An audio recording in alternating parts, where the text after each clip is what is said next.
Fala galera, mais um episódio aqui, mais um dia. Eu sempre falo da magia do jiu-jitsu, né? Sempre falo da transformação, da ferramenta que ele é. Mas hoje eu estou num lugar mágico realmente. Eu estou num distrito de Macaé, para quem não conhece, chamado Sana. É um lugar místico mesmo, é um lugar mágico, cercado de natureza, cercado de misticismos. E hoje eu venho contar essa magia que o jiu-jitsu tem nesse lugar, com esse cara aqui que eu conheci. A gente acabou de se conhecer, eu já conheci pela internet, e a gente acabou conversando, se emocionando junto, e eu conheci esse trabalho pessoalmente que ele faz. Hoje eu estou aqui na equipe Força da Floresta, no Sana, com o mestre André Serrano, e contar a história dele. Mestre, primeiro, obrigado. Eu que Obrigado agradeço. pelo treino que a gente fez aqui, obrigado pelos ensinamentos. É muito honroso para a gente aprender com alguém que veio lá do início, dos primórdios do jiu-jitsu, treinou com grandes nomes, filho de Copacabana. Então, para mim é uma honra estar aqui. E conhecendo seus alunos, conhecendo o projeto em si, para mim eu fiquei mais honrado ainda. Tá? Rômulo, primeiro eu queria te agradecer por abrir essa oportunidade. Você sabe, quando a gente fala de projeto social, não é uma coisa tão simples quanto parece, né? A gente pode dizer que a gente é desbravador aqui do Sana. Aqui, como você falou, é um distrito, é o 7º distrito de Macaé. Nós temos 23 cachoeiras catalogadas. Não é à toa que se chama Força da Floresta. A gente está num vale, né, onde a gente está cercado por floresta, por verde.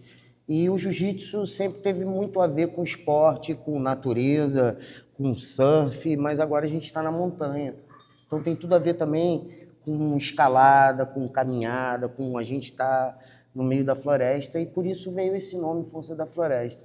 E a gente está nesse trabalho aqui há 25 anos, cara. Eu tenho 53 anos, eu comecei com 12 anos, eu estou nessa caminhada há um bom tempo. O senhor não é do Sana. Não, eu não sou do Sana. Escolheu o Sana para viver.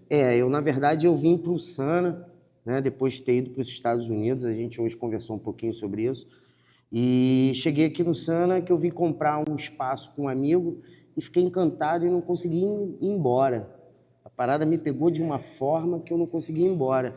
E eu cheguei numa fase do Sana que 25 anos atrás, a gente pode dizer, hoje está chegando o asfalto, hoje está chegando o progresso, mas, cheguei numa fase que não tinha luz elétrica. Então, assim, para você mudar a cabeça das pessoas, a gente está falando de um pessoal da região serrana, que tem uma cultura de bebida, de álcool, né? Até mesmo porque não tem muito o que fazer, né? O pessoal é um pessoal mais trabalhador, que dorme cedo e acorda cedo. Então, é uma cultura diferenciada. E a gente chegou há 25 anos atrás, aonde aqui era um distrito que era muito difícil de chegar. Se chovesse, a gente não conseguia subir de carro, você sabe disso. Não conseguia sair daqui, era complicado mesmo. E você já conhece esse lugar há muitos anos. Sim. E então você viu como é que foi o boom da evolução. E quando eu cheguei, eu fui quebrando paradigmas, né, cara? Porque você imagina você chegar numa região onde o pessoal tem uma cultura de beber, onde o pessoal não conhece jiu-jitsu. Então, as pessoas vinham para testar o que é isso, o que esse cara está fazendo. E quando eu comecei, era na grama. Hoje a gente tem um suporte, hoje a gente tem uma condição melhor, mas quando eu cheguei era na grama. Então a gente catava as pedrinhas no gramado para a gente não se machucar e jogava uma lona por cima e vamos embora. Vamos treinar. É isso, vamos treinar. Fazer o melhor que podemos com o que a gente tem. Exato. E aí o pessoal abraçou. Primeiro eles vieram para testar, né? Aquele pessoal que, tem que ver para crer. Aí viu a eficiência do jiu-jitsu, a gente foi mostrando a didática, a gente foi quebrando os paradigmas. Como eu te contei hoje, a primeira vez que eu cheguei na escola, hoje eu tenho 17 anos dentro da Escola Municipal do Sana. Que maneiro. Trabalhando com as crianças, né? Mas assim, mestre, lá atrás, a origem, assim, o seu DNA no jiu-jitsu, da onde veio? Como é que o senhor começou? Como é que o jiu-jitsu entrou na sua vida? A idade que o senhor começou a treinar, como é que foi isso? Então, vou te contar uma coisa que eu pouco contei para as pessoas. Eu entrei para o jiu-jitsu como eu acho que uma grande maioria entra. sofrendo bullying na escola. Eu era meio gordinho, eu sofri um bullying pesado. E não é como é hoje em dia. Na minha época, a gente tá falando, eu tô com 53 anos, a gente tá falando de 40 anos atrás. Então, essa palavra nem existia. Não, bullying. não tinha. Então, assim, a gente tinha que ser guerreiro, e a gente apanhava e levantava e tinha que ir, porque não existia o que existe hoje, essa estrutura, né, do jiu-jitsu. Então, na verdade, eu sofri muito bullying, e aí eu falei, pô, tenho que aprender alguma coisa para poder me defender, já que não tem ninguém para me defender, que isso não é uma coisa que hoje tem as pessoas que se movimentam. Os pais já achavam que era frescura, pá de frescura. Exato, e ninguém acreditava nos alunos, era sempre os professores. Então, foi uma maneira de eu reagir a uma reação que eu tive porque a sociedade botava na época, né? E aí, com isso, cara, a gente foi treinando. Como eu morava na Zona Sul, que na época era o berço do jiu-jitsu, né? Que é da família Gracie, tinha na Gávea o Wilson Gracie, tinha a Carson, que existe até hoje. Hoje é o Saporito, né? O Saporito, Marcelo Saporito, que está até hoje levando à frente. Então, assim, eram escolas de nome, mas era uma época diferente. Era um jiu-jitsu diferente. A gente não tinha esse... Não era considerado um esporte que nem é hoje, né? Era para os brutos, eram os pitbulls, o pessoal que arrumava confusão. Então, o pessoal era mal visto. Na verdade, a gente não tinha o que a gente tem hoje, essa estrutura. Hoje, a gente estava conversando mais cedo, hoje os maiores CEOs do mundo praticam jiu-jitsu. Sim, sim. Por quê? Porque é o poder de reação, pensamento rápido. É você estar no meio da tormenta e você ter a tranquilidade de poder definir o que você vai fazer. Então, isso está abrindo um espaço para o jiu-jitsu que nunca houve. São esportes, né? Igual o senhor falou, o surf, o jiu-jitsu, eram esportes que eram marginalizados, né, mestre? Eles eram considerados coisa de vagabundo. O surf, porque ficava na praia, era muito ligado à droga, à vagabundagem, à cultura hippie. E o jiu-jitsu era isso aí, tinha essa forma de bad boy, de pit boy, que, né, pessoas de caráter duvidoso, e depois acabou aparecendo e mostrando para o mundo que não era bem isso. Exato. Então, assim, as pessoas que entendem um pouco mais do jiu-jitsu, elas sabem um pouco da história, né? Então, a gente aqui está fazendo aqui está abrindo aqui uma clareza para as pessoas que ainda não têm esse conhecimento dos antigos. Então, o que acontece é que o pessoal queria mostrar a eficiência do jiu-jitsu através das brigas. Então, arrumava confusão, e até mesmo para fazer o nome, porque não existia o MMA. Isso foi uma coisa que foi feita a primeira vez no Rio de Janeiro, lá em Andaraí, e onde teve a luta livre com o jiu-jitsu, que era Murilo Bustamante, era aquele menino Murilo Bustamante, Hugo Duarte, tinha pessoal do outro lado, era o Valide Ismail, era o Murilo, o Valide, e o pessoal da luta livre. Eugênio Tadeu, tinha o Hugo Duarte e tinha mais um também. Então, ali foi a primeira vez que foi televisionado um MMA, né? E foi aquele espanto que, na época, isso acontecendo para televisão, e o pessoal trocando soco, e não tinha luva, não tinha regra. Era então, selva mesmo. Era selva mesmo, né? Então, a gente vem de uma linhagem diferente, que hoje a gente teve que se adequar à evolução. Como a maioria fala, o new school e o old school. Como a gente conversou, isso para mim não existe. Isso para mim só existe o new school porque existe o old school. Isso é uma evolução que é natural de todos os esportes. Sim. Né? E a gente hoje vê o jiu-jitsu ele tomando uma proporção mundial, né? As pessoas hoje praticam jiu-jitsu praticamente no mundo inteiro. E é uma luta que a gente não é uma luta de ataque, a gente é uma luta de defesa. O jiu-jitsu foi feito para os fracos ganharem dos fortes, né? E dentro dessa nuance, desse leque que a gente tem, hoje a gente tem várias vertentes. A gente estava conversando, tem a vertente esportiva, né?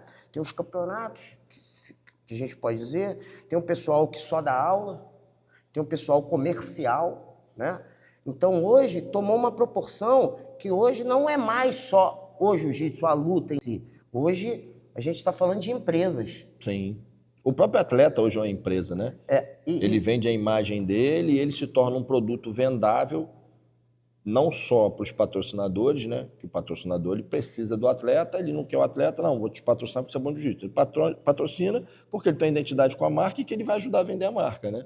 Sim. E aí, quando a gente fala de projeto social, que é o caso da gente, que a gente está aqui no meio da floresta, e a maior ferramenta de transformação que eu conheço é o esporte. Eu não digo o jiu-jitsu, estou dizendo o esporte como um todo. Por quê? Eu vou dar aqui, fazer uma metáfora rápida, que é o seguinte: a gente mora na Zona Sul, no Leblon, alto nível, mas tem um pessoal que mora ali no Chapéu Mangueira, que também é ali no Leme, a Zona Sul. Só que o que acontece? Eu, hoje, vou estar treinando dentro de um espaço que, de repente, vai estar o pessoal do Chapéu Mangueira, vai ter um desembargador, vai ter um CEO de uma grande empresa. Então, hoje, o jiu-jitsu se tornou uma coisa para o mundo, né? Então, e antigamente, a gente sabe que não existia isso, né, cara? A gente, para ir numa outra academia, a gente tinha que estar aí preparado para tomar um pau, para poder aprender uma posição nova. Sim. Né? Porque não acontecia nunca o que aconteceu hoje. Eu vim lá de Cabo Frio para treinar com o senhor aqui. Ia chegar aqui, o cara falou, pô, quem é esse cara aí? Esse cara é outra equipe e tal. Isso aí jamais ia acontecer. E isso trouxe para a gente hoje uma tranquilidade, um suporte, um reconhecimento do nosso trabalho, como um trabalho que realmente muda vidas. Sim, né? sim. E quando a gente fala de um esporte como um todo, a gente está falando... Por que o jiu-jitsu? Eu falo pelo jiu-jitsu que o jiu-jitsu ele não é um esporte para mim. Isso é um estilo de vida. Como o surfista tem um estilo de vida dele, sim, como jogador de futebol, isso é um estilo de vida. Se eu parar hoje de treinar, acho que eu morro, cara. O mestre Hélio Soneca fala que é a religião dele. Eu estive com ele muitas vezes, é uma pessoa fenomenal. Estive com ele várias vezes lá na academia, estive com ele em outros momentos. Ele fala, não, o jiu-jitsu é minha religião. Eu devo tudo que eu tenho ao jiu-jitsu e eu me idolatrei pela família Gracie, que se não fosse a família Gracie, nós não seríamos quem nós somos. Sim. Né? Mas o senhor foi aluno de quem lá no início? Como é que foi? Quando começou, eu morava em Copacabana e eu fui para a academia do Paulo Maurício Strauss. Paulo Maurício Strauss. Quem é da antiga sabe de quem eu estou falando. Uma pessoa ímpar, tá? Tem uma história que ele conta. Uma vez ele chegou em casa, a esposa tinha feito um pudim para ele, olhou para a mulher, isso aqui em casa não entra, apertou a lixeira e vá pro jogo com açúcar. Só que é um cara que hoje tem quase 80 anos, você olha para ele e você fala, pô, não acredito, mano. O cara, porra, fez agora quase 70 anos, ele fez flexão com a quantidade da idade dele. E as pessoas que são próximas, assim, eu tenho um grande amigo que é aluno dele, o professor Daniel, lá de Cabo Frio, é o representante da Strauss lá em Cabo Frio, e fala que você chega lá, ele é a maior figura. Chega lá, ele tá de faixa roxa. Ué, mestre, faixa roxa? Sua faixa vermelha? Não, a roxa é mais bonita. E ele tá nem aí, ele tá preocupado com o jiu-jitsu.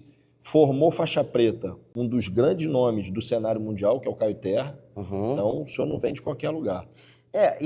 Assim, como a gente vinha falando, hoje o jiu-jitsu tomou uma proporção que, ao mesmo tempo, ele não está no lugar que ele merece. Sim. Porque hoje eu vejo o jiu-jitsu para gente reconhecer no Brasil, porque é nosso. A gente não está falando de jiu-jitsu, a gente está falando de Brazilian Jiu-Jitsu. Sim. As pessoas não querem fazer jiu-jitsu, elas querem fazer Brazilian Jiu-Jitsu. Sim, sim, né? sim. E nós somos brasileiros. E como a gente falou, hoje o nosso diploma vale em qualquer lugar do mundo. Você é um médico, você vai estudar às vezes 10 anos, você vai pegar o seu diploma, se você sair do país, você não tem emprego. Não, tem que fazer uma prova para provar que é médico. Então hoje, a gente está numa posição confortável perto do que a gente tinha há 15, 20 anos atrás. Só podia o Brasil valorizar, nós brasileiros valorizar um pouco mais do que a nossa, né? Eu acho que isso poderia ser feito através das escolas. Sim. Eu já trabalho dentro de uma escola aqui. Eu trabalho dentro da Escola Municipal do Sana. E eu tenho um documentário falando com os pais, falando da importância de como muda, a importância de você estar ali e você, às vezes, fazer parte de uma família. Porque o jiu-jitsu é uma família. Então, assim, às vezes você não encontra dentro da sua casa o suporte que você encontra dentro da sua equipe. Quando a gente fala, estou falando de projeto social, Sim. não é pago. Eu sei cada aluno, cada pai, o que acontece. E eu sei a dificuldade que é um projeto social. Porque quando a gente está falando de pessoas que têm um poder aquisitivo alto, ela por trás dela tem um staff imenso para ela poder chegar no pódio. Uma equipe multidisciplinar, tem toda A gente está falando de gastar pelo menos aí, no mínimo, só pelo staff 5 mil. É o mínimo. Suplementação, fisioterapeuta, é um staff muito grande para o cara chegar e render em alto nível. Quando a gente fala de projeto social, cara, porra, como é que eu vou pedir para uma pessoa, porra, ter esse dinheiro por mês? A gente está falando de projeto social. Pô. Às vezes a pessoa não tem nem o que comer em casa, né, mestre? Porra, quantas vezes a gente deu aula sábado aqui para botar um guaraná natural e um bolo? E enchia. E eu sabia que metade dos alunos, eles não estavam ali pelo jiu-jitsu. Depois, é claro que eu pensei 1, 2, 3, mas a maioria ia pela comida. Sim. Sabe? Por esse suporte de, às vezes, você está fazendo um papel de pai que ele não tem. Às vezes, só de um ouvinte. Então, assim, quando a gente fala de projeto social, é um olhar diferenciado. Para eu falar para um atleta meu chegar, ele vai ter que pedalar 10 vezes mais. Mas ele vai, sabe por quê? Porque é a única ponte que ele tem para sair da onde ele está. Ele vê através do esporte, ele deslumbra, é a única ponte que ele tem. Então ele dá o sangue dele. E quando eu falo de projeto social, que a gente falou de Zona Sul, a metáfora que eu ia fazer há um pouco tempo atrás, foi a seguinte: sempre vai torcer da mesma maneira para um cara que está dentro do Flamengo, na escolinha, e que ele é do Chapéu Mangueira, e você é da Vieira Soto. Se você fizer o gol, todo mundo vai aplaudir. Mas se o cara fizer o gol, todo mundo vai aplaudir igual. Então é o único momento que você se equipara, independente do seu nível social. Então o esporte te proporciona isso. Você conseguir chegar com nível social baixo, você conseguir chegar lá. Então isso é que me encanta, cara. Isso é que faz a diferença. Então, assim, hoje, se eu sou uma pessoa melhor, é porque eu tive pessoas que me orientaram e me orientaram muito bem no começo, e porque hoje eu tenho que ser exemplo para os que estão vindo atrás de mim. Exatamente. O Swelt, né? As crianças, olha, eu tive treinando hoje aqui, tinha algumas crianças, adolescentes, até adultos, e eu via a admiração com que eles olhavam e a atenção que eles prestavam atenção em todo o ensinamento que o senhor estava passando. Eu fui jantar com minha esposa agora, fui num restaurante onde um aluno seu trabalha, aí ele chegou para mim e falou assim: poxa, mestre, obrigado por ter vindo, eu fiquei muito honrado em te conhecer. Eu falei: cara, a honra é minha de ver o que vocês estão fazendo, aonde vocês estão fazendo e a diferença que está fazendo.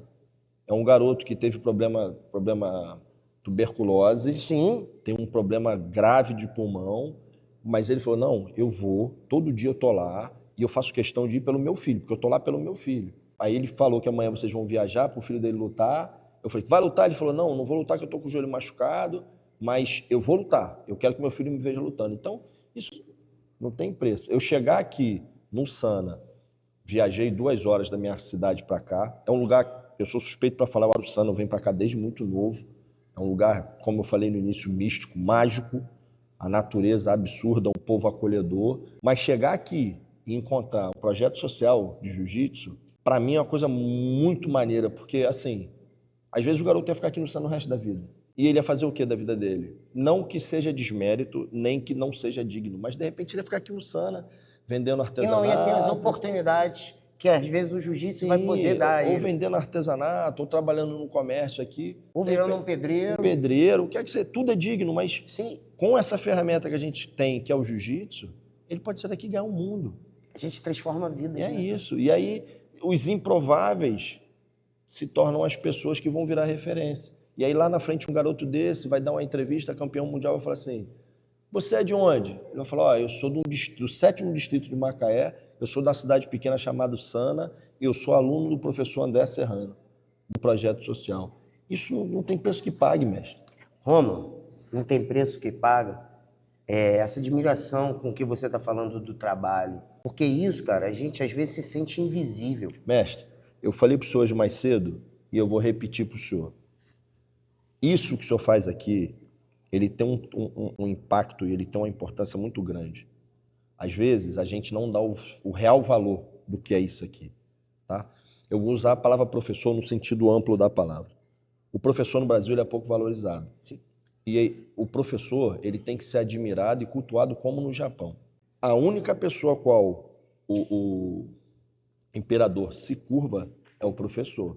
Os professores eles têm a obrigação, o sacerdócio, né, de guiar.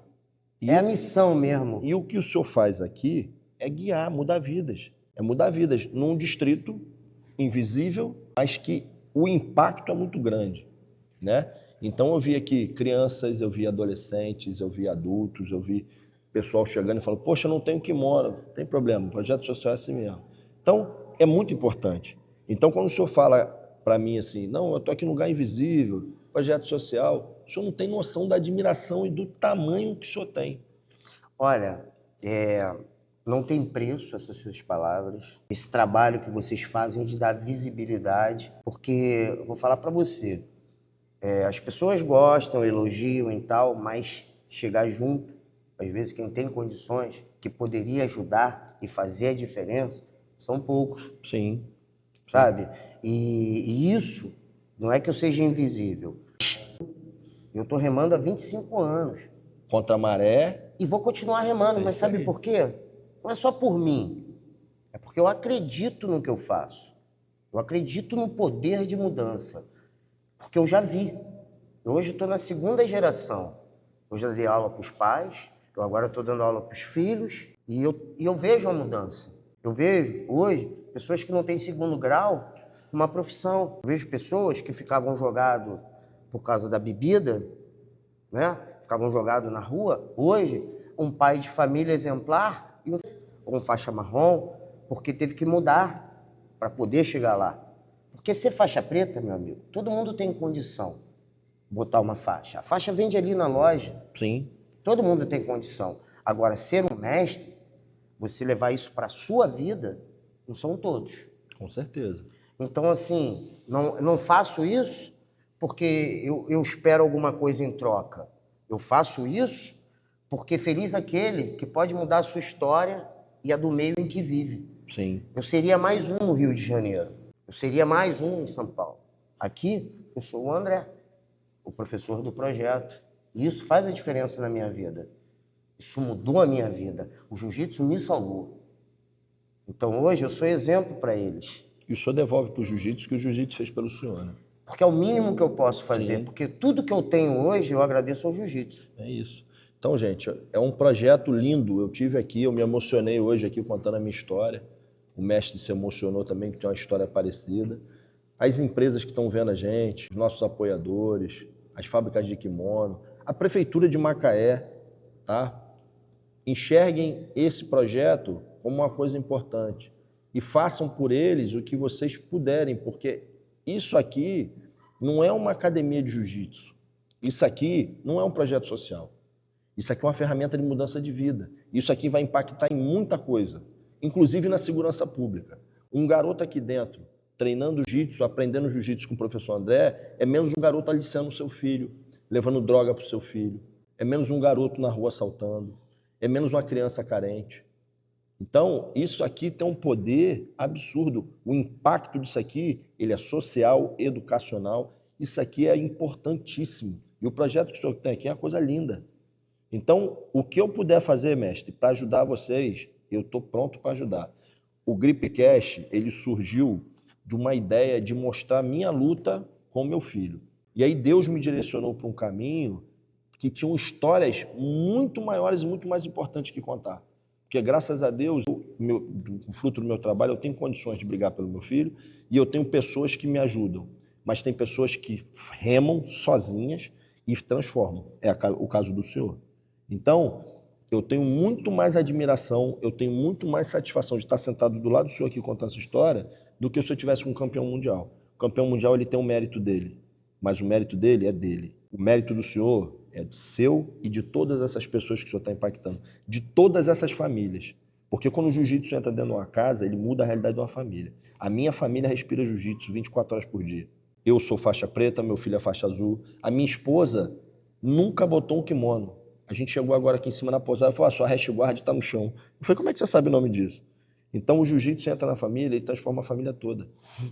Ele impacta uma família toda. O senhor está dentro de uma escola. Às vezes tem um garoto que é rebelde, tem um garoto que tem uma história complicada, aí ele está vendo ali aquele coroa de faixa preta dando aula, aí ele vai começar a olhar, aí vê fazendo um rolinha com alguém, dá uma massa em alguém, pô, eu quero aprender essa parada. E muda a vida. Cara, para a gente não se alongar muito, mas interessante o que você está falando aqui comigo, porque assim, cada um tem a sua didática, né? Cada um pensa da sua maneira, mas a gente segue uma linhagem, né? Uma doutrina, que é a hierarquia, a gente sabe disso, a nossa caminhada. Então, assim, eu tinha um aluno meu, eu conto isso para geral, eu tinha um aluno meu, ele fiel meu, treinava comigo, às vezes só estava eu e ele, mas ele estava ali. Um belo dia, cheguei, eu fui encostar a mão nele, ele, tira a mão de mim, meu amigo. Como é? Como assim? Nunca falei assim com você? Não te dou o direito de falar assim comigo? É isso mesmo, não gostou não? Falei, não gostei não. Vamos fazer o seguinte, vamos comigo ali para coordenação. Já trabalhava no colégio. Fui para coordenação. Chegou na coordenação, eu sentou ele, o diretor falou, o que houve, André? Já está aqui há anos, nunca trouxe ninguém, você sempre resolve as coisas. Eu falei, sim, só que hoje é um caso diferente. Ele falou, o que aconteceu? Eu falei, o que aconteceu é que esse menino aqui, ele é extremamente educado comigo, vem todos os dias, só que hoje ele está com algum problema que ele não quer falar para mim. Então, eu trouxe ele aqui para você conversar com ele, porque isso, de repente, ele vai falar para você o que ele não quis falar para mim. O cara se levantou, abraçou e começou a chorar. Então, ele estava esperando que eu fosse lá, que eu reclamasse, porque era esse o ciclo da vida dele. Eu simplesmente quebrei o ciclo dele. Eu abracei quando ele achou que eu ia bater. E isso, cara, é o recado que eu dou para todo mundo. Nunca justifique os seus erros porque o que aconteceu com você. Porque senão você vai estar replicando os problemas. Quebre o ciclo. Faça diferente. Mude. Faça eles pensarem. Traga para o seu lado. Não bata só. Traz para o seu lado, faz um carinho. Ele vai ser muito mais fiel a você. Com certeza. E ele respeitou porque o senhor mostrou uma grandeza para ele que ele não estava acostumado. Né? Mas essa é a diferença. É isso que faz a gente ser um mestre. É isso que faz a gente pensar fora da caixinha. Porque bater todo mundo sabe, pô. Apanhar são poucos. É, isso aí. E o jiu-jitsu é isso, né? Você acaba de treinar, tomou uma surra, abraça, agradece pelos ensinamentos, é isso. Mestre, é um trabalho muito lindo, eu sou muito grato a Deus de estar aqui, muito grato a Deus do que as portas que Ele está me abrindo. E eu fiz muita questão de vir aqui.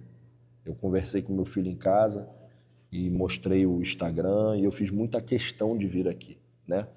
E assim, a gente poder contar essa história, eu acho que o senhor me agradeceu, a oportunidade é minha. Eu que tenho que ser grato de contar essa história, porque alguém pode estar assistindo isso e está passando por alguma coisa. Ou alguém aqui de um distrito do lado, ou alguém de Macaé, ou alguém que não quer ajudar, ele tem esse coração e não sabe como. E aí, essa ferramenta pode levar. Para a gente não se estender muito, está aberto o convite, porque na minha época, se você fosse de outra academia, as pessoas pouco abriam a porta para você. Então, eu vou falar uma coisa para vocês. Eu levanto a bandeira do jiu-jitsu. Essa é a minha bandeira e deve ser de todos vocês, porque esse é o nosso esporte. E só assim a gente vai crescer junto. As portas estão abertas. Sabe por quê? Porque eu quero aprender mais. E eu tenho sede de aprender. E eles hoje vieram aqui e fizeram a diferença, não só na minha vida, mas nos meus atletas. Foi muito legal, foi um aprendizado. Não é porque ele é mais novo, eu aprendo até com o meu faixa branca. Se vocês puderem, dá uma olhadinha lá, segue o Instagram, Força da Floresta, BJJ. E muito obrigado. Nada, mestre, eu que agradeço. Mestrão, eu vou deixar agora o espaço aberto, o senhor falar o que o senhor quiser. Se a gente esqueceu de contar alguma coisa, se a gente, de repente, contou pela metade ou interrompi, eu gosto de falar pra caramba, o pessoal já percebeu. Eu também gosto. E assim, mas em certas situações, a gente é mais direto, ainda mais, né, pra gente fazer assim um podcast, porque as pessoas, tem muita gente que é ansiosa, assim, que nem a gente, né? E o pessoal gosta de ir direto ao assunto. Então, eu só tenho a agradecer a Deus a oportunidade de ter me dado a chance de me reinventar e de poder fazer a diferença na vida de todas essas crianças, não só das crianças, desse pai que teve tuberculose, que hoje entrou numa competição para poder ser exemplo para o filho. Amanhã a gente está indo para a CBJJO lutar. Eu estou levando 5 atletas e eu tenho 2 alunos que estão lutando pelo primeiro do ranking. Agradeço a vocês aí por estarem seguindo a página. Esse cara é fora de série. E tem um cara que está ali atrás das câmeras, que vocês não estão vendo, mas que é um cara que é o filho dele, meu irmão. É um cara humilde, um jiu-jitsu de primeira linha. Eu só tenho a agradecer a vocês por terem dado a oportunidade de ter dividido esses momentos com vocês. Meu muito obrigado. Galera, é isso. Mais um episódio, mais uma história bonita de contar, mais um dia para mim mágico, satisfatório. Eu sempre falo assim, esse episódio é especial, esse é especial, todos são especiais. E às vezes você vai estar em casa assistindo isso aqui, ou no trabalho, ou aparecer o vídeo para você, a gente não sabe o que Deus planeja. Se esse episódio aqui mudar a história de alguém, se abrir a cabeça de alguém, para mim já valeu a pena. Porque o jiu-jitsu é isso, é transformar, é mudar, é compartilhar, é abrigar, é abraçar, é ser companheiro, é ser parceiro, é levar o bem para as outras pessoas. Você empresário que está assistindo a gente, você que tem uma condição que está assistindo a gente, ajuda esse projeto. Isso é um projeto muito bonito, num lugar distante e que ele vai impactar a vida de muita gente. Mestre André banca tudo do bolso dele, do salário dele, leva os atletas dele no carro dele, com os recursos dele. Então, você que pode ajudar, você que tem condição, abraça esse projeto. Vamos ajudar esse projeto a impactar a vida de mais pessoas, crescer mais e impactar o Sana, porque o Sana precisa disso. Uma cidade que foi referência há muito tempo só de uso de droga. Sim. Hoje é a luta. A gente está no foco. É isso aí. Hoje tem esse projeto, o Força da Floresta, e está mudando a vida de muita gente. Então, para vocês, meu muito obrigado. Para o mestre André, obrigado. O senhor tem minha admiração e meu respeito. Tamo junto. Que é verdadeira, meu irmão. Parabéns por esse trabalho que vocês fazem de dar visibilidade a quem não tem tanta visibilidade. É isso. O meu muito obrigado a você e ao seu filho que está ali. Eu não vou esquecer de falar dele, meu irmão. Porque se você está aqui, vem cá, cara. Vem aparecer. É graças vem aqui, a ele. Cara. É isso, cara. Porra, foi um prazerzaço hoje estar com você. Gostei muito, fiquei emocionado com o seu pai de ouvir a história, porque a tua história é um pouco parecida com a minha, só que eu não tive um pai presente que nem você tem. Então, cara, te trouxe para cá para as pessoas te verem, te conhecerem. Não sei se você já fez isso em outros. É a primeira vez? Te trouxe aqui pelo seguinte: eu ouvi a história. Você hoje tem a oportunidade de ter uma pessoa que luta por você. Não perca isso, cara. Aproveita todos os momentos, que a gente nunca sabe quando que vai ser o último. Então, assim, foi emocionante fazer isso com vocês hoje e me ver nessa situação e poder te falar isso. Porque eu não tive o que você está tendo. Você pode fazer a diferença com ele, beleza? E torço por vocês. É isso, galera. Obrigado a todo mundo. Tamo junto, uma linda, mais uma história que vale a pena ser contada.